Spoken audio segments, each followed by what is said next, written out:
Welcome to Let's Get Metaphysical, the show that stretches you beyond your five senses. When you are looking for your next step on the path into the unseen, we've got you covered. Join epic adventure seekers and level up your game with your host, reality magician Allie Bierman. Greetings, epic adventure seekers. I'm Allie Bierman, your guide to demystifying your world. And I'm so grateful you're here with us today on Let's Get Metaphysical, Connecting Heart and Mind. Today's guest, Myriam-Rose Kohn, is like no other person I've ever known. And so it is my great honor to be introducing her. And before jumping into this new adventure, and I do mean adventure, I have a question for you. What do you like most about our show? What do you want to know more about?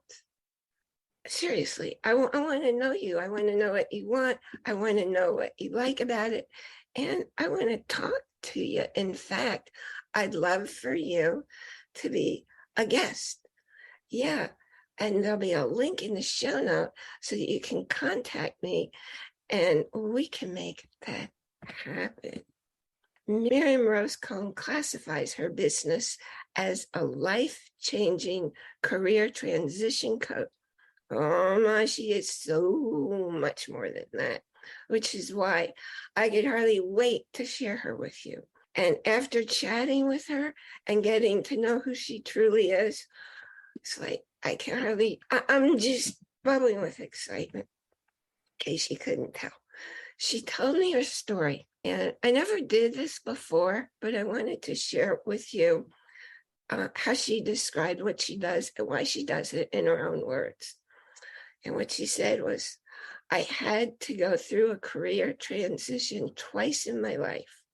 So when I talk about career transition, I've walked the road myself, and I know what it takes, how scary it is on your own, and where the pitfalls lie. She works in 3 languages. She speaks 5 languages. She knows everything, every detail anyone needs to begin a new career. And I mean everything, every aspect, every skill. Her brilliant work, her resumes have appeared in 35 books and also on careerjournal.com.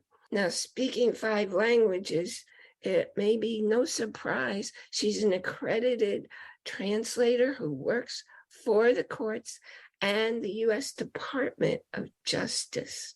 So much more to know. Welcome to our show, Myriam-Rose Kohn. Thank you so much for having me, Allie. I'm honored to be part of the amazing work that you do. Thank you. Thank you for coming, man. When I talked to you that day and we were chatting, it's like, I can't wait to get you on the show. I was a little disappointed I had to wait a few weeks, but you're here now. I am here now. Thank you. Something that it's immediately obvious to me, but it might not be to others. Would you please share the amazing journey that brought you to the United States? Because people born in the U.S. don't usually work in 3 languages, speak 5 languages, and have a slight accent. So, yes, how did you get here? I came here, many, many years ago, in the late 60s, actually, to have a better life. And I worked 52 hours a week while I put myself through school. So it was first junior college and then the State University. And even though I'd always self-financed my education is what it was, because I wanted to be a professor. And yeah, it took me 6 years, but I did it. I graduated with a double major for my bachelor's, and then also graduated with honors for my master's with my master's. And then I married and had children, so I kind of put a hold on everything. But then I went back, and eventually I did become an adjunct professor at university and taught it for more than 20 years over there. Yes. And even though I have an accent, as you mentioned, I'm sure people can hear, it doesn't show up on paper. So I was able to teach English. I'm able to write resumes, and nobody's any the wiser. Where did you learn English? Where did Oh, you grow up that you had to know so many languages? well, I was born and raised in Belgium, and in the northern part, I come from Antwerp, and it's mostly a transit country. At the time, I went to business school, and in those days, we had to do uh, now defunct skills, I guess, but we had to do shorthand typing in French, Dutch, English, and German before we could graduate. So Oh, that's where I learned it. And I'm glad I had my basics over there because I had a very thorough education in all these languages and other things. Yes. so was it common for people, if they weren't in a program like that, to know those different languages? You will find that most people speak at least the French, the Dutch, and the English over there in the northern part. Southern part, they may speak English. They don't do Dutch very well, mostly because they don't want to. But those who do learn it. Most people speak English well, I can only speak Western Europe. That's where I have most of my experience in and keep up with for my international clients. So that's my expertise. So I can tell you most people will speak English over there. Yes. I imagine that's a really big advantage, being able to speak the different languages, because you can actually have international clients and work with them in different languages. I do. And you mentioned I'm a translator, and it's very good for people who want to move around internationally because, yes, even though they speak English, if you offer your resume in a different language, at least they know that you're willing to be adaptable and acculturated, because that's a big thing. I mean, it's not like you get culture shock when you get off a plane in Paris or Brussels, or Berlin or Frankfurt or wherever you're going, or Rome or Madrid. It doesn't matter. It's not a big culture shock, but you soon will learn that after being there for a few days, people view life differently than we do here in the United States. And it's not to say that one is better than the other. It's just to point out that there are differences.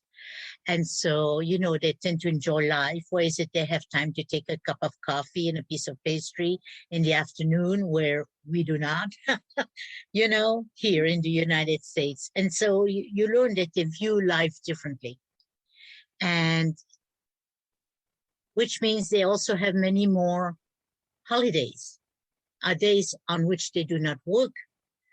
So if you're a project manager, let's say, and you're used to working in the United States, if you go over there, you're going to have to change your plans slightly because you might need more time to get the project completed. People observe their holidays very seriously over there. So, and you can't ask them. As a matter of fact, they just passed a law in Belgium last month that said that managers are no longer allowed to contact their employees after hours. Employees are entitled to their time. So, they'll never work in the United States, but that's how they do it over there. So if you do want to move around, you have to adapt, you have to acculturate, because you want to get the cooperation of the natives, as it were, or you're not going to get anywhere with your work. So, yeah. I kind of knew all those things that you were saying, but I didn't really bring them totally into my awareness. I have a good friend in New Zealand, and I spent 3 months in her home many years ago, and I was aware that people were coming from, trying to remember which countries, it might have been England and Japan. They were coming for their vacations for a month. And, oh, yes. And it's no wonder the U.S., one of the richest countries in the world, actually our health is like, last time I looked, it was like 47th in the world, because we're also one of the sickest countries, for all the points that you just said that I wasn't really thinking about before. I remember going to Santa Fe many years ago, and we went out for lunch. and after lunch couldn't shop in any of the stores because they were all closed for their siesta. That's right. People take care of themselves, as you were saying. They enjoy life. Mm-hmm. Mm-hmm. And on that topic, you and I were talking before we started recording about, we share the same philosophy. If it's not fun, don't do it. Could you please explain how that shows up in the work that you do with people? Thank you. Yes. So for more than 20 years now, where I've been coaching people with their work, so many people are miserable and unhappy in their work. And there's no need for that, especially since the pandemic, because the employment market has changed so much. There's no need to be miserable or unhappy. You can get paid for work you enjoy to do, and you'll have a much happier life, a more harmonious life. The clients I used to have were miserable at work. They would not change, but they would go home and get rid of their spouses and significant others instead of doing it the other way around. When you get up in the morning, it's not, that's why I don't like the word job. I think position is a lot better. A job is, I gotta go. I don't want to, but I gotta go. Well, now you don't have to have these feelings. And for those people who don't know what they like to do, we do career exploration first to make sure they're on the right track. And it can be you're still an employee for someone else, or it can be you become an entrepreneur. But if you get paid for work you enjoy to do, you have fewer headaches, you have lower blood pressure, which means fewer diseases, and you do get to enjoy life. And it's very important for your health and everything else. So that's what motivated me to go into that direction. Absolutely. I found once my children were grown that I'm really a nurturer and an educator.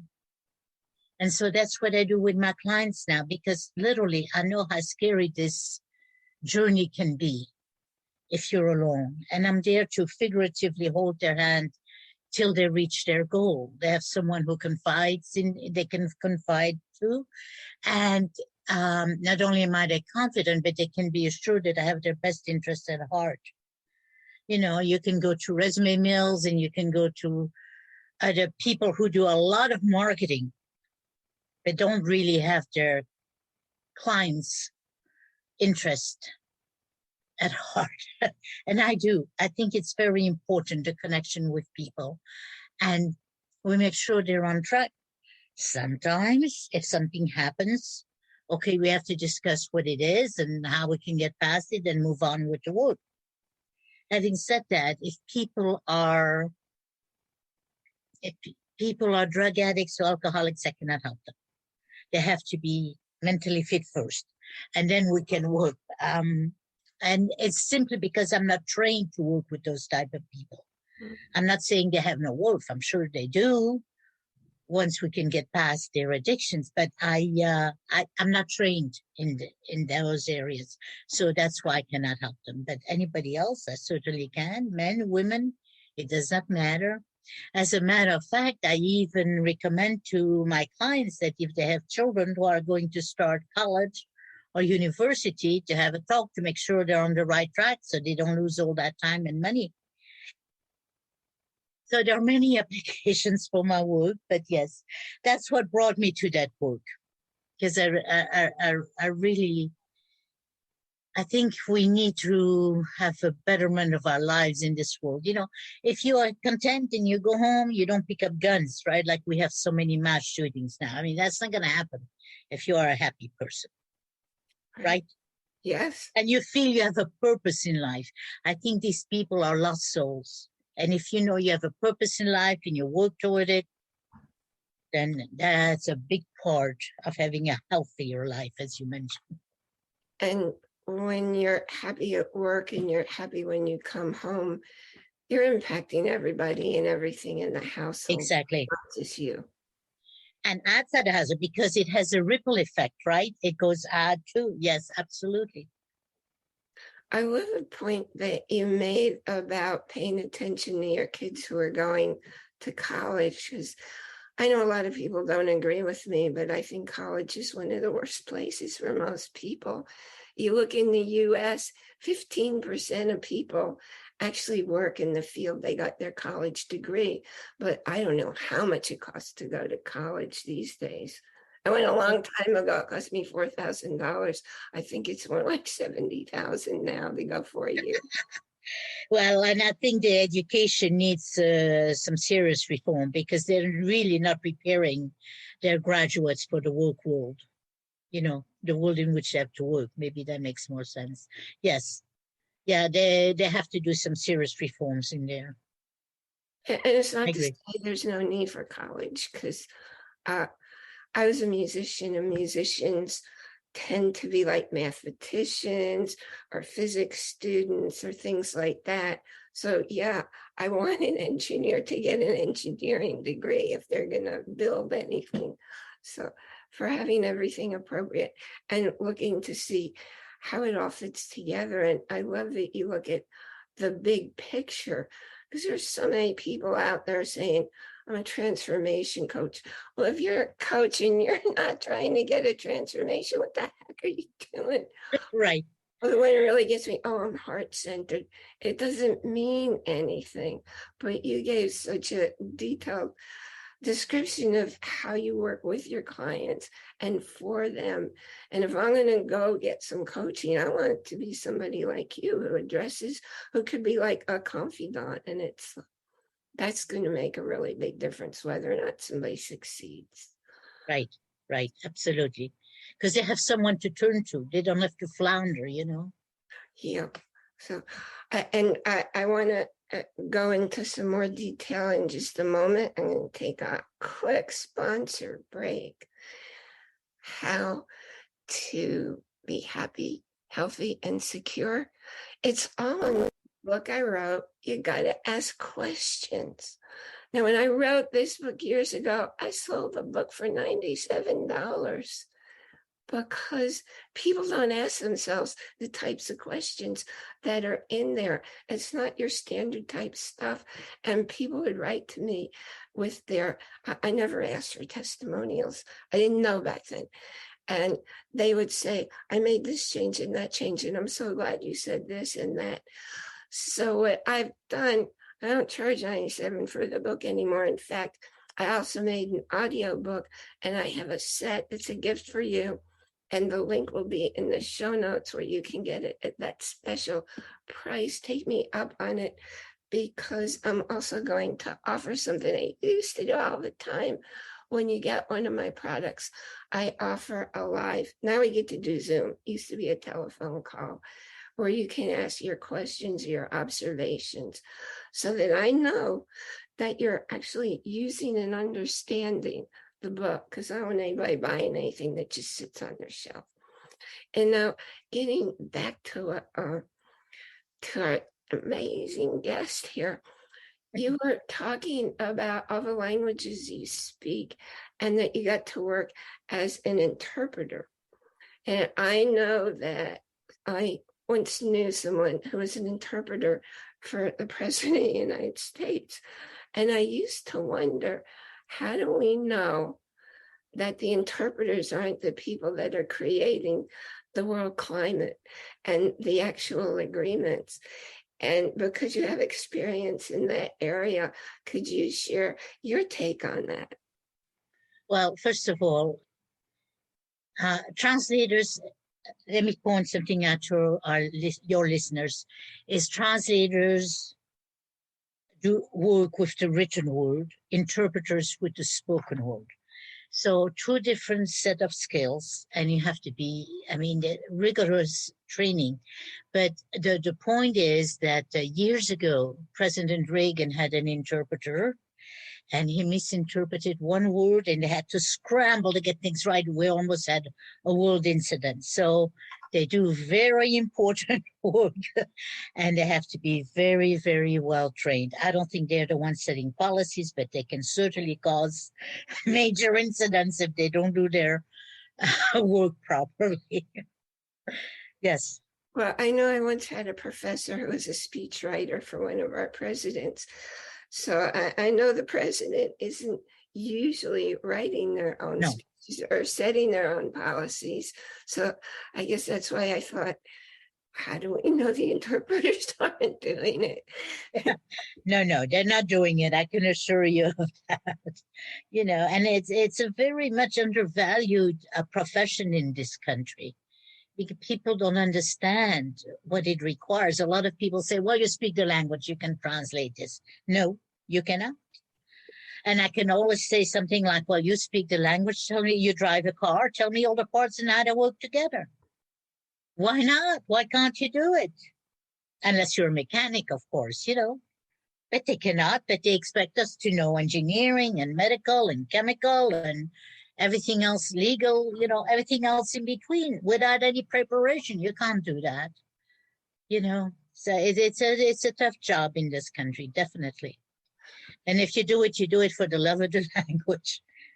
Well, I can't even fathom being able to listen to what they're saying while you're interpreting what they do. How can you do that? How does your brain work to get both? Well, first of all, you start by shadowing, right? So they teach us to repeat what you say. Number one lesson, don't listen to yourself. Listen to the other person. Number two, you start shadowing. So once you start to talk, I start to talk first in English and then, which means you're very well versed in both languages because you have to keep up at the same time, right? Yeah. Yeah. Is it exhausting to do that kind of work? Yes, it is. And a lot of people don't realize that. It is. That's why the United Nations are always two interpreters in a booth and they relay each other every 20 minutes. But that is not what happens in a courtroom. And it's very intense. They don't realize that we need a break. Wow. We once had a meeting of interpreters and the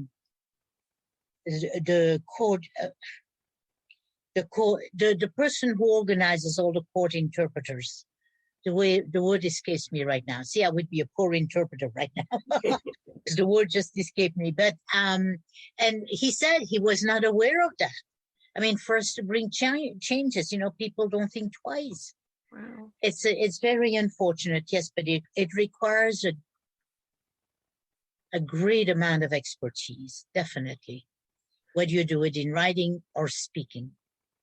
In writing, as a translator, at least you have a time to look things up, but not as an interpreter. And you would be amazed how many attorneys don't even know the difference because they always translate. And then worse, we want you to translate every single word the way we say it. And you go, that's so nonsensical. Because, first of all, the order of the words are not the same. And, even with expressions, I say, if I talk about the black screen of my white nights, what does that mean? Nothing in English. It's an expression meaning sleepless night. So how am I going to say every word and not give the meaning? You see, you can only do meaning and intent. Yeah. And and then if they know two words and they start correcting us, it's even worse because they're not aware of all the nuances, Well, I don't want to go on attorney bashing here, but they have a tough job themselves. As I know, they work very hard too through the weekends and evenings, but still, they could have a little more respect for our profession, I think. Anyway, that's a different subject than career transition, Ali. So let's get back on track. Yes. So your resumes have been featured in more than 35 books, as well as on careerjournal.com. Mm-hmm. And you're also featured in the book Stepping Stones to Success that you co-authored with Deepak Chopra, Jack Canfield, and Dennis Waitley. Yes. What is your favorite topic to share? My favorite topic to share, is that today you don't have to be miserable at work. With the pandemic, the employment market landscape has changed drastically. And there is no reason not to do what you love to do today and getting paid for it at the same time. You know, you can change, you can have a whole new life with a lot less stress. I mean, look, we all have a bad day at work sometimes, but overall, right, you have a much more enjoyable life, less stress, lower blood pressure is the result of that, which means fewer diseases is a result of that. So you can really have a healthy life today and a better, I know it's a cliche by now, work-life balance, but there's a time to work and there's a time to enjoy life. And why not? Enjoy your family. You know, this maybe if we all start doing it, we can change the reasoning that is being used by employers in this country. You know, because they have no qualms of calling you after hours or on the weekend, of heaven forbid you should have a day off. I mean, if you want employees to be more effective in their work, you should allow them to enjoy their life as well. You know, they in some, I think they spoke about the Google culture a while back, where they allow their employees to go and play tennis or have a siesta in the afternoon because they come back refreshed with more energy. So, you know, forcing you to work 8, 10, 12 hours a day nonstop with a half an hour break for lunch, or please, it just takes you that long to go and get the lunch if you don't bring it with you. You know, not even time to digest the food. This is not a good work environment, which is why I decided to niche for those people who are so miserable in their work into career transition to help them get a new life. When you're working with somebody transitioning who's used to that kind of pressured environment, is it a bit of a challenge to help them create the new habit of, it can't work nonstop? Like most entrepreneurs I know are working nonstop, and they say it's because they're working for themselves, but they're working a lot more hours than they ever did for somebody else. So they're not really getting the benefits that you're talking of. So right. I'm imagining that you have a complete picture to make that happen. And it's true, in the beginning, maybe they have to work a little more, but it shouldn't be 10 years. You know, maybe a year or two at the most, but still take breaks in between, because people don't realize that you become ineffective if you don't take breaks. You know, whether you work for yourself or for somebody else, it doesn't matter. You need breaks. You need the body to be able to be reset, you know, so you can move forward. And so sometimes it means changing your way of thinking. But what I like most about it, you ask me what I like about my work, I get to educate and nurture my clients, but I also, once they see a way out, because I have to backtrack just a moment, a lot of people think this is all I've done my entire life, this is all I can do. No, you have many transferable skills. Now, you can't be a surgeon overnight. You cannot be an architect overnight. But I had a client, she wanted to do scuba dive, but she couldn't afford the classes. She was an administrative assistant. Well, that was fairly easy. Get an administrative assistant position at a scuba diving school. And then because you're part of the staff, you get a break and you get your classes. And eventually she became a scuba diver, you know. Wow. I had a gentleman who also miserable in his job, obviously, was a project manager, and he was working inside, and everything he showed me was outside. I said, what are you doing? He says, my dream was always to be a motorcycle race driver. Well, by the time he came to me, he was married to small children. So, you know, his wife wasn't going to allow him to do that. However, we were able to get him a position at a motorcycle racetrack. And so he worked in the aftermarket. And I'm sure the race drivers would allow him to get on their motorcycle once in a while. Nobody needed to know, right? As long as he went home in one piece. But so, you see what I mean? He got to work in the environment he wanted to work in, but slightly different than he originally thought.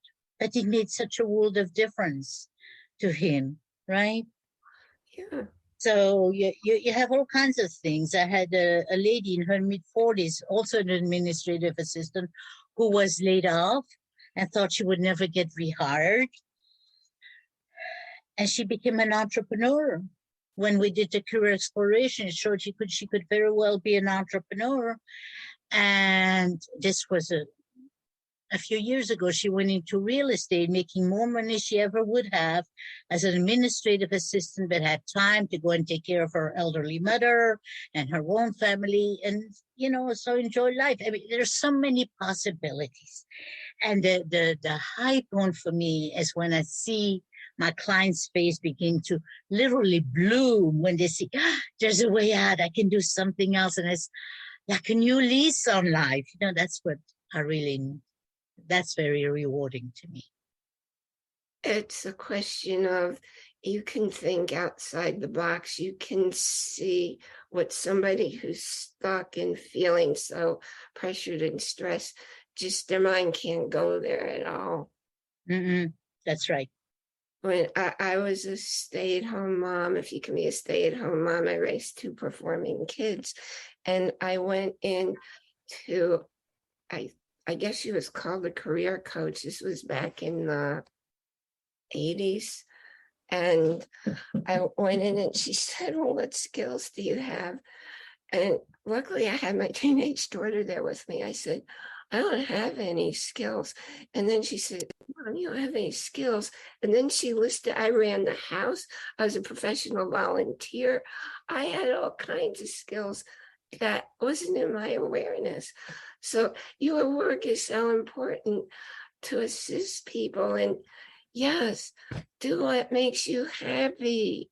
Right. And the message to drive home to everybody. That is correct. Yes, and housewives, we really put down like we're nothing, right? But there are so many things we do. We coordinate schedules. We get the children to one place and other place just about the same time.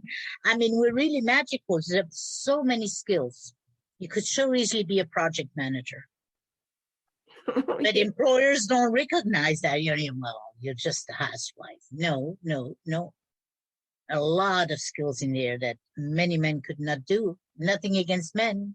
Men have other strong points, But yeah, it's just, look where we're going, unfortunately, backward again. So, yes. If you've just been a housewife all your life, or most of your life, there are many possibilities for you. And we can certainly explore them together and get you on your way. Because, there are preparing meals. You could be a chef maybe if you wanted to, although you might be tired at this point, not wanting to be on your feet all day, but a coordinator in so many things. About special events, don't you organize birthday parties and all this stuff? I mean, now I'm not saying every single person has all these skills, but everybody has skills, yes. Even as a housewife. I believe we each have a talent that makes us special. For some people, that talent is they can smile and light up a room. That's important. So if you have somebody outside of you to point it out, I think that's a really important first step. And it sounds like you're good at that. Yep. Everybody has something to contribute. Now, for some people, it's been so long and they've been pushed it so deep inside them, they don't remember what it is. So we have to go and unearth that, right? But once we have that unearthed, we can move forward and say, oh, there is absolutely no reason for anyone to be miserable today in what they're doing work-wise, So, yes. You have such a powerful energy. What drives you to make the choices you make, come on with that bright, loving energy, sharing and caring? Do you know where it's coming from? I do, where it's coming from. So I don't want to put a dark spot on this podcast, but all my life I've been told that I would never amount to anything. I was in a marriage where all I could be like nothing. If I didn't say yes to everything the husband said, yeah, very little for me. And one day I just realized that, if I am so incapable of doing anything, so stupid, so not able to do anything right, any variation thereof, I go, why is it that I'm doing everything and he's just going to work and coming home and play? So that was the awakening for me. And so I decided nobody else should feel that way. We all have value. And I did get to do what I wanted to do, and I still do, because I love to teach. So now I educate. And I still get to nurture my clients. To me, that's important, to help other people along, not to feel that, because it's a terrible place to be. And so what I'm saying is you really have to believe in yourself. Nobody else can do it for you. Now, that doesn't mean it happened overnight, but it did. And because of that, I am here to encourage my clients to accomplish that a lot faster, to believe in themselves, to get them on the right track. Yes. Awesome. Nobody should be put down. Nobody should be, what do you call it? Terrorized, actually, by your husband. I mean, he never hit me, but he did plenty of mental and emotional damage. So anyway, go prove that, but that's okay. I don't care. I don't look to the past. I'm not going that way. I'm only moving forward. So, and that's what I want for my clients as well. And my energy came from believing in me. And now, this late stage in life, I'm finally surrounded by people who keep encouraging me and who see that I have something worthwhile to contribute. So that's all I can say. Grateful to you for doing what you do. And I know that you're getting ready to launch a program. Would you share about that? Oh, thank you. Yes, it's about career transition. And the first program is going to be live before it becomes an evergreen. And it's starting on August 23rd this year. I'd like to have a group of people together because they too can encourage them, each other, and we can have an exchange of ideas more so than one-on-one. Although I don't mind one-on-one, but I think sometimes a group can be beneficial as well. And to support each other, very important. See, there's one thing you have to understand. Nobody can do it alone today. Nobody can do it alone today. So you need people around you to support you and get you on the path you were meant to be on. Right? And what is the best way for people to reach you, to contact you? Okay, so I am on LinkedIn, and I am my website that is just being launched. I have a brand new website called reimagineyourcareernow.com. Okay, and I'll have all those links in the show notes. Thank you for a very thought-provoking chat with us. And hopefully everything that you said is what I believe and teach. I just don't do it as a career thing. And I'm sure that the person who needed to hear it is listening now. So thank you, thank you, thank you. And keep doing what you're doing because the world needs you. Thank you very much. Thank you for having me, Ali. I want to remind everybody that all these links will be in the show notes, including the one for contacting me, because I want to talk with you, and maybe you'll be one of our guests. And the book Questions, How to Be Happy, Healthy, and Secure will be in there. Remember to join our Facebook group where you can make a friend, ask questions, see special offers, special videos that won't be up on our website. And by the way, the link for the website where you can see or hear any episode will also be in the show notes. Remember to enjoy, that's capital I-N, capital J-O-Y, every moment, because nothing happens out there. Everything happens within you. within your body, mind, spirit. You don't see out there. You don't hear out there. You don't taste, touch, or smell outside of you. And I look forward to being here with you next time. You've been listening to A Talk on the Wilder Side. Thanks for tuning in to Let's Get Metaphysical. Be sure to subscribe so that you don't miss a single episode, and while you're at it, please leave a rating and review, and be sure to share it with your friends. Tune in every Monday for more exciting insights and wisdom on life beyond your five senses. Until next time, take a small step in a new direction. Start now.